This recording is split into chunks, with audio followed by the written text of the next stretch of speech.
Let's get out to David Costa, Dean and Collegiate Professor at Robert Kennedy College, joining us from Zurich.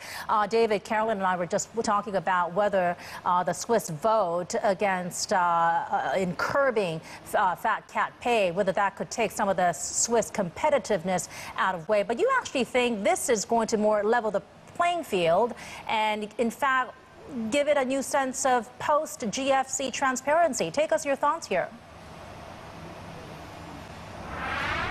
Good morning. Yes, the extraordinary result really doesn't, I think, affect the competitiveness of Switzerland. The first issue is, in terms of the survey of competitiveness, we don't have executive pay as one of the criteria. So in that regard, it wouldn't be a big change. But also, very important, the vote gives the right to the shareholders to vote on the package of payment. But at the same time, doesn't mean that the shareholder will always refuse a competitive payout. It just wants to enhance transparency, to be sure that the shareholders can vote, can have a voice, and can be informed. Also, the ban from the golden handshake, the golden parachute, is really meant to avoid a short-term mentality for managers coming to Switzerland just for those bonuses and leaving out. So I think in terms of competitiveness, Switzerland remains highly competitive, most likely also for the tax rate, which remains at 30% here against a 48% in Germany or 45% in the UK.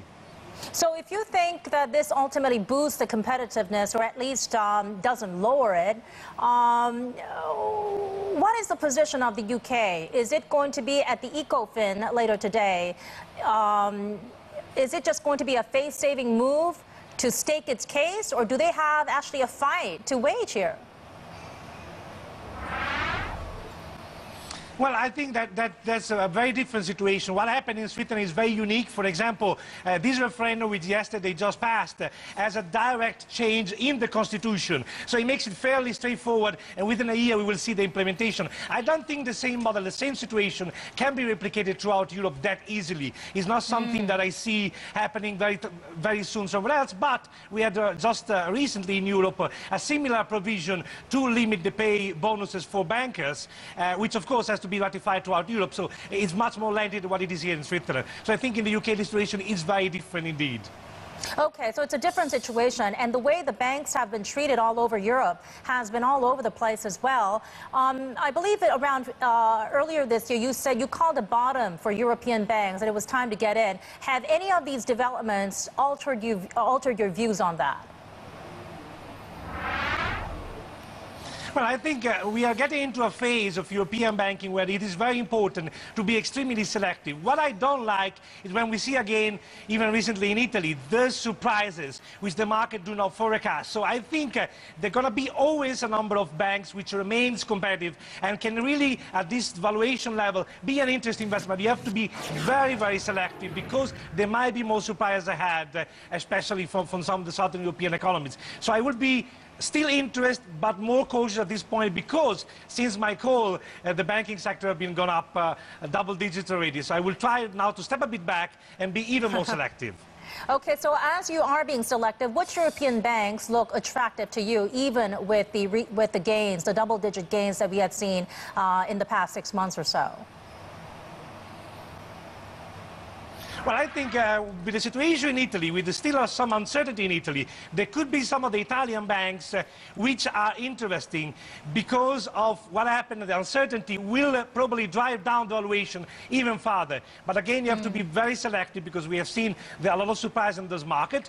However, beside Italy, there are going to be banks interesting throughout Europe. More or less, we're going to have, even in UK, some of the banks which remains interesting. So I will look into the competitiveness. I will look into these banks which are going to be here in the next 5, 10, and 20 years and have a clear balance sheet and a lot of transparency. Yeah, but 10, 20 years, that's actually a long time horizon in this very fast-moving, volatile market. On a daily basis, we're hearing one European lender after another coming up with a huge sum of money being set aside either for violation of rules or penalty payouts due to insurance products or so forth. Is that going to, do you think this is going to impact the way the banks are making money? Well, there is a lot of fragility. Of course, I wouldn't look that much on the long term for an investment. I would look over at the business model. So I think there is still, as you mentioned, a lot of fragility throughout the banking sector in Europe. There are going to be a lot of changes, and as we're going to have a look also at the political situation to see what type of changes will further impact banks. And yes, I do think that the business model in most of the banks are going to change. So that's where I will try to see those banks which already have a business model which is viable, even in the current very fragile environment. Yeah. And can you make a quick comment on HSBC? Expected to post a healthy profit. They've been whittling down their non-core assets pretty much all over the world, especially in Asia. I think they've been doing all the right things. They are in all the right markets where there is a lot of growth. So I think that would be certainly a lot of potential there. Okay, a lot of potential. Anyway, they're also part of the whole story as well. HSBC stand chart coming out with numbers, big numbers that we're expecting after the market close today. Nice to chat with you, David. You take care and stay warm over in Zurich. David Costa of Robert Kennedy College there. And take a look at the Asian session.